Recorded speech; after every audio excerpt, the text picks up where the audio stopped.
இந்த செவரோடு முடிஞ்சுது. சரியா, இங்கே இருங்க.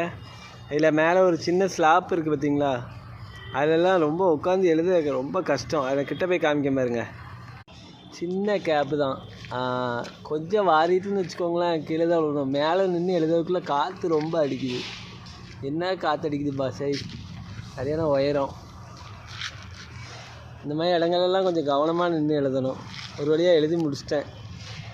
நான் அடுத்து எந்த செவர் கொடுக்காங்கன்னு தெரியல. அடுத்து இனிமேல் தான் எழுத ஆரம்பிக்கணும். இந்த பெயிண்டிங் வேலையில் வந்து எப்படி தெரியுமா, வீடு பெயிண்டிங் போனோன்னா ஒரு 2 மணிக்கு சாப்பிட்றலாம். எழுத்து வேலையை பொறுத்த வரைக்கும் நம்ம வந்து சாப்பாடு டைம் தவறி தான் சாப்பிட முடியும்.